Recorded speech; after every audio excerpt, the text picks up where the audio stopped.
Good day to everyone. Ito po si Danilo Dizon ng sa aking YouTube channel na Danilo Dizon TV.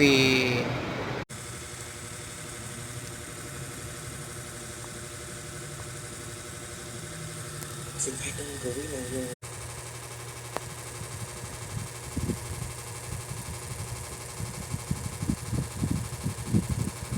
prinsipyo pa rin. Ang dami naman yung prinsipyo. Diba? Ikatlong beses na nakulong. Hindi ko rin maisip. Ano ba prinsipyo yung sinasabi niya? Saan ang prinsipyo doon? Plunder. Hindi yan malversation with the falsification of public documents, diba? Hindi, may malversation siya, may plunder. So dalawa. Oo. Dalawa yung Parang kaso niya. katulad din kay Bong Revilla, di ba? May malversation, may plunder. Yes. Hindi, wala pa.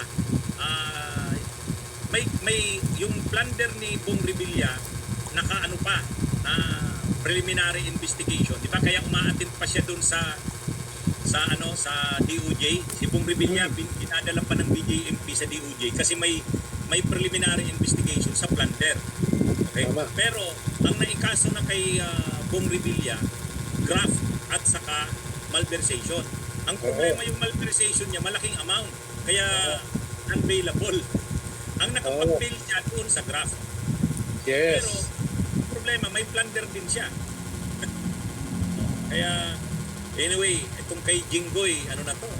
Kaya ang sabi ni Erwin Tulfo, hindi kaya minamadali nyo yan. Kasi ang mangyayari na, kapag nakulong na si Jinggoy sa Thursday, hindi na makakalusot yung amendment sa Mababawasan na yung majority. Majority. 11-11. Kung babawasan na yung majority, tabla na. So, ang magdi-decide yung presiding officer kung saan boboto pag may motion. Ang problema dyan, attorney, habang hindi pa nakukulong si Jinggoy, kailangan may isang minority Natatalon. to question the quorum. Diba?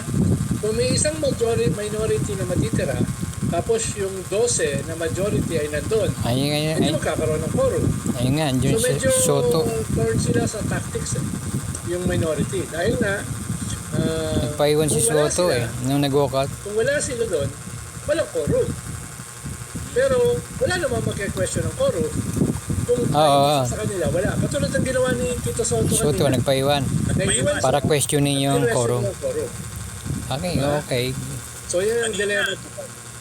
kanina pinipilit pa sana ni Marcoletang i-insist na ay di ba Madam President, kapag nagsimula tayo may quorum, kahit naman may mag-walk out na, tuloy pa rin tayo.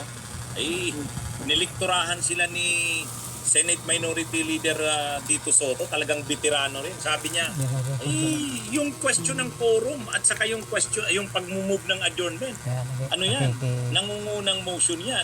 Hindi dapat pinagdidebatehan yan. Sabi niya, akala ko pa magagaling kayo sa rules. Tagal na naging senador si Soto. Si Soto. Mga baguhan yung kaharap niya dyan. Oo.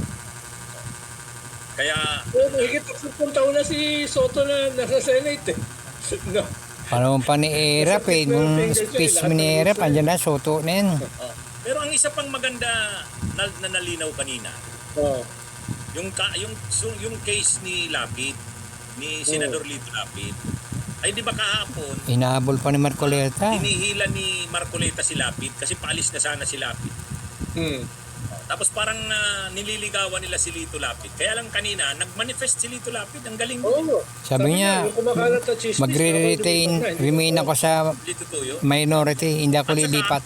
Di ba sabi ni Marcoleta, laban talaga si Lapid. Hindi daw suportado ni Lito Lapid yung motion kahapon ni Subiri.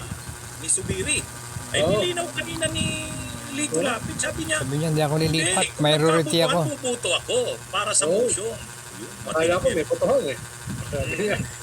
Kaya, at least, rin pala. Matibay, matalino rin pala si Lapid. Si Lapid ay kanila na. At least, malinaw, So, ano nang mangyayari na next week?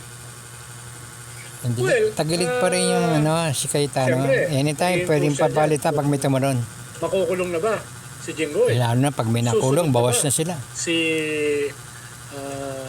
Joel Villanueva. Pag may nakulong, mababawasan na yung Dalawa yung makulong. tao ni Cayetano, Hindi yung majority. Majority na. Ayun. Kaso, hindi pa mapapalitan yung Senate President. Dahil kailangan mo 13 eh. Pero lahat ng Yung- committees, magbabago na yung chairman. So magiging lame duck na si Alan Peter. No? Pwede siyang i-outvote every step of the way. No? Para siyang gagurot. Kaya, Cayetano. ano nga Kaya hinahabol mo. Cayetano, resign. Cayetano, resign. Itong proposal For the ni Marcoleta. dekadesa, yung kaguluhan nung tumakas si Bato.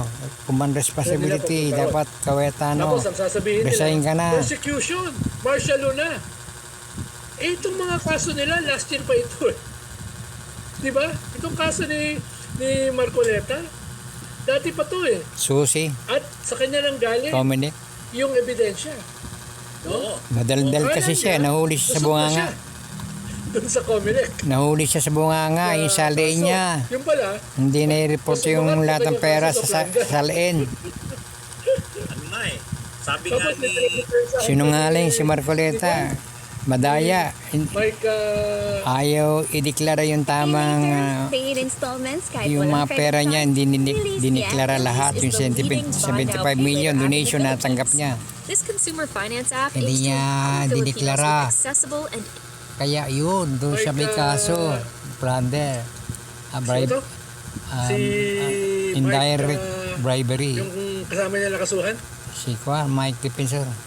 si Mike Defensor. Big defensor, di ba? Dinedepensahan pa niya. Eh wala naman pakinabang eh. Hindi naman ako nakinabang eh. Sabi niya, kahit ano kahit sa anong korte pa yan. Eh di ba? Parang kasama na rin nila ako. Indirect bribery ang tawag doon. Ito. Oh, indirect bribery. Pinapakatawalan Kasi niya. tumanggap siya Wala ng naman pera pakinabang siya eh. So, na walang basihan. kasulukuyang Yung kaso. noon ay congressman Eh, siya. abogado yan, Bawal yun. attorney. Bawal sa isang opisyal ng gobyerno tumanggap ng mga Oo. Hindi si Mike. donation. Hindi. Ay, hindi ba abogado si Mike? Indirect bribery yan. Yung anak niya. Yan ba yung anak niya, yung makukulong din, yung kinasuhan Bawal din? nga Yung tumanggap human ng trafficking? Ibang mga kaso ba yun? empleyado sa airport ng mga Human trafficking. regalo. Yung makukulong Basta na anak niya, lalaki. empleyado ka ng gobyerno, bawal ka tumanggap ng mga regalo, lalo na pag Pasko. Yan sa mga airport. Anti-political dynasty. Mayroong medyo matinu-tinong anak Hindi si eksente si Mike. Marcoleta dyan, tumanggap siya ng Anyway, itong kay pera sa Marcoleta, mga Ang tama sila yung Mike sabi. Defensor at yung dalawa pa. At saka yun din yung sabi ni... Hindi niya nireport sa kanyang salain. ang ebidensya galing kay Marcoleta, galing mismo sa kanya. Sa bibig niya eh. Kasi maingay siya eh. Eh kung less talk, less mistake. No talk, no mistake. Ayan, nadaldal sa Marcoleta, huli sa bibig. Nagugustutan niya yung bawat hindi, bawat Huli lumalanib sa yung bibig, mas saka para siyang ingay, nasa sobrang pupunoy na talino. talong na babaon. Na siya may gawa. Na siyang may gawa. Tingin niya kasi matalino siya, lahat ng malulusutan. Masyadong bilib sa sarili si Ang depensa Marcoleta. niya doon sa Puro bobo rin pala. diba, hindi niya dineclare yung donations. Oo Ang nga. depensa niya doon, kasi yung nagbigay sa kanya ng donations, Indirect binigay sa bribery kanya yan. yung mga gift na yun. Congressman siya noon. Yung confidence. January 6, 8, and 9. So technically, kapag hindi ka pa kandidato under sa rules ng election, Indirect bribery. hindi mo kailangang i-declare yung donation na yon kasi hindi ka pa naman candidate eh. Ang problema, hindi ka nga candidate pero ano naman siya? Public officer ka. Public official. Hindi mo binayaran yung tamang buwis. Mas malaki pala yung parusa. Bawal tumanggap ng gift. O, kahit pa walang kapalit. Kasi kung may kapalit, direct bribery.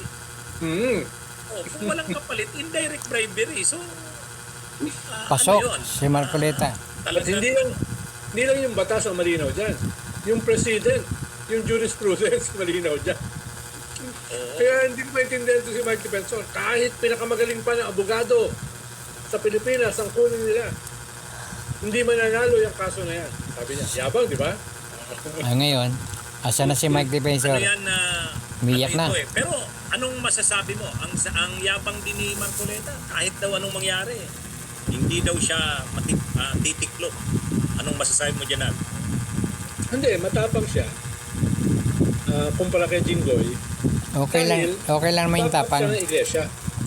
Siguro, ang inaasahan niya ay magne-negotiate or magmobilize yung iglesia para sa kanya. Okay lang yung tapang. Siya lang yung first na iglesia ni Cristo na naging Kailangan senador. lusuton niya sa batas. No? Kaya, doon ang gagaling yung kanyang tapang. Hindi sa Iglesia ni Cristo, sa Ang korte. Doon siya sasagot, hindi Iglesia ni Sa Cristo. kanya lang galing yung ebidensya.